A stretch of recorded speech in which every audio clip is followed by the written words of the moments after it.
আসসালামু আলাইকুম। আশা করতেছি সবাই ভালো আছেন। তো আমরা যারা ফ্রিল্যান্সিং শুরু করতে চাই, আমরা সাধারণত যে কমন ২ টা ভুল করি, সেই ২ টা ভুল নিয়ে আজকে একটু কথা বলব। দেখেন, ১ম কথা হচ্ছে ফ্রিল্যান্সিং হচ্ছে একটা বিজনেস। আপনি যদি এটাকে বিজনেস হিসেবে না নিতে পারেন বা এটাকে যদি আপনি বিজনেস হিসেবে না বুঝতে পারেন, তাহলে আপনি কখনোই ফ্রিল্যান্সিং করতে পারবেন না। তো বিজনেস হিসেবে কিভাবে নিবেন সেটা বোঝার জন্য আপনাদেরকে আমি একটা উদাহরণ দিচ্ছি। তো আপনি মনে করেন যে আপনি একজন শিক্ষিত মানুষ, আপনি পড়াশোনা করছেন বা একজন হাউসওয়াইফ, আপনি যে গতানুগতিক যে চাকরি চলে দেশে বা যেভাবে চাকরিতে মানুষ জয়েন করে ওটা হয়তো আপনি এই মুহূর্তে পারতেছেন না। তো আপনি চিন্তা করলেন ঠিক আছে আমি ফ্রিল্যান্সিং শুরু করব। তো ফ্রিল্যান্সিং শুরু করার জন্য আপনাকে এখানে একটা জিনিস বুঝতে হবে। তো আপনি এখন চাচ্ছেন যে আপনার যে এলাকা আছে সেখানে একটা দোকান দিবেন। তো দোকানটা দেওয়ার জন্য আপনাকে আগে কিছু জিনিস বুঝতে হবে, কিছু জিনিস রিসার্চ করতে হবে যে আমার এই এলাকাতে কোন জিনিসটার দোকান নাই বাট ওই জিনিসটার চাহিদা আছে।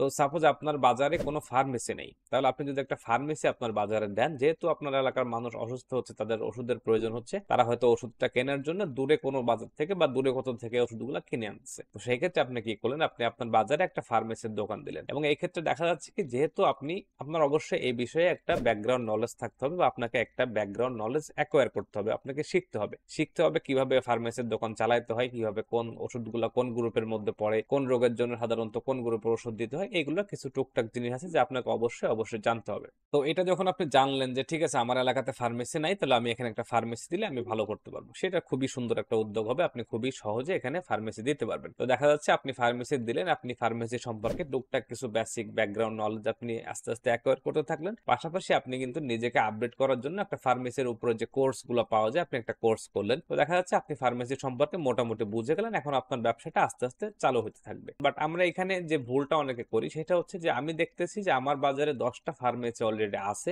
এবং এর থেকে কেউ হয়তো 20 বছর ধরে ফার্মেসি বিজনেস করে আসতেছে, কেউ হয়তো 5 বছর আগে দোকান দিছে, কেউ 2 বছর আগে দোকান দিছে। এখন আমি যখন নতুন করে কোনো বিজনেস করতে চাচ্ছি, আমি দেখতেছি যে ফার্মেসির দোকানে সবসময় ভিড় বেশি থাকে, তাহলে আমিও একটা ফার্মেসি দিব। এখন এটা হচ্ছে আমাদের ভুল, কারণ এখন যেহেতু আপনার বাজারে 10টা ফার্মেসি অলরেডি আছে, তাহলে আপনি যদি ওই সেম ফার্মেসি নিয়ে আবার একটা দোকান দেন, তাহলে কিন্তু এটা আপনার জন্য একটা ভুল সিদ্ধান্ত হবে, যেহেতু এখানে অলরেডি অ্যাভেলেবেল সেলার অলরেডি আছে এই ক্যাটাগরিতে। তাহলে কি করতে হবে, তো এখন আপনাকে খুঁজে বের করতে হবে এমন একটা কোনো কিছু যেটার আসলে কিন্তু দোকান এই বাজারে নাই, অথবা এমন একটা দোকান বা এমন একটা ক্যাটাগরি যেখানে দোকান বা হয়তো 1-2 জন আছে মাত্র দোকান নিয়ে, তারা হয়তো অতটা ভালো করতেছে না বা তারা যতটা করতেছে অতটা এনাফ না। সেক্ষেত্রে আপনি সেই ক্যাটাগরিতে একটা দোকান দিতে পারেন। অথবা আপনি এমন একটা জিনিস করতে পারেন যে ঠিক আছে আমি কিন্তু ফার্মেসি নিয়ে পড়াশোনা করছি, ফলে আমার এই বিষয়ে শুধুমাত্র নলেজ আছে, আমি যতটুকু কাজ শিখছি সেটা শুধুমাত্র ফার্মেসি নিয়েই। এখন আমার বাজারে অলরেডি 10 ফার্মেসি আছে, তারপরেও আমার কাছে সম্ভব না যে আমি নতুন একটা কাজ শিখে সেটার উপরে দোকান দিই।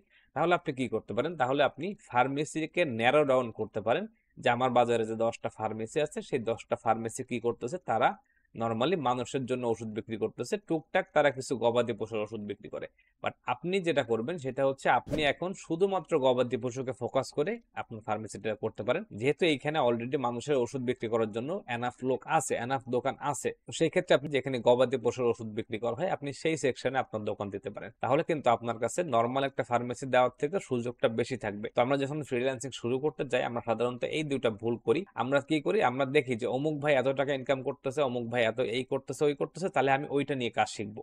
হ্যাঁ, এটা ঠিক আছে, আপনি কাজ শিখতে পারেন, বাট এটা আপনাকে আগে দেখতে হবে যে ওই কাজটা আরো কতজন করতেছে, ওই কাজে কতগুলো অ্যাভেলেবেল সেলার আছে এবং এইটা এনাফ কিনা, এই সেক্টরের জন্য যে পরিমাণ সেলার অলরেডি আছে এটা এনাফ কিনা। যদি এটা এনাফ হয়, তাহলে ওইখানে আপনি নতুন করে অ্যাকাউন্ট করে বা ওই ক্যাটাগরিতে আপনি নতুন হিসেবে এসে কিন্তু খুব একটা ভালো করতে পারবেন না। বাট যদি এরকম হয় যে হ্যাঁ আমি এইটাই শুধুমাত্র পারি, আমি হয়তো 2 বছর ধরে কাজ শিখতেছি, তো আমি যখন শুরু করছিলাম তখন এই সেক্টরটা এরকম ছিল, এখন এই সেক্টরটাতে অনেক কম্পিটিশন বেড়ে গেছে, তো সেই ক্ষেত্রে আপনাকে কিন্তু আপনার নিশটাকে ন্যারো ডাউন করতে হবে। তো একজন গ্রাফিক ডিজাইনার হিসেবে সাপোজ আপনি হচ্ছে গ্রাফিক ডিজাইনের বিভিন্ন কাজ কাম শিখছেন, তো আপনি চাচ্ছেন যে আমি একজন লোগো ডিজাইনার হিসেবে গিগ দিব। তো যখন দেখা যাচ্ছে যে লোগো ডিজাইনার হিসেবে যখন আপনি গিগটা দিবেন, ফাইবার হয়তো এটা এখনো নিবে না, কারণ এখানে already enough, more than enough seller কিন্তু লোগো ডিজাইনে আছে। তো সেই ক্ষেত্রে আপনি কি করতে হবে, আপনাকে নর্মালি আপনার নিশটাকে ন্যারো ডাউন করতে হবে যে আমি এখানে নর্মাল লোগো ডিজাইন করব না, আমি শুধুমাত্র রেস্টুরেন্টের জন্য লোগো ডিজাইন করব, বা শুধুমাত্র মেডিকেল শপের জন্য লোগো ডিজাইন করব, বা শুধুমাত্র রিয়েল এস্টেট যে বিজনেস আছে তাদের জন্য লোগো ডিজাইন করব।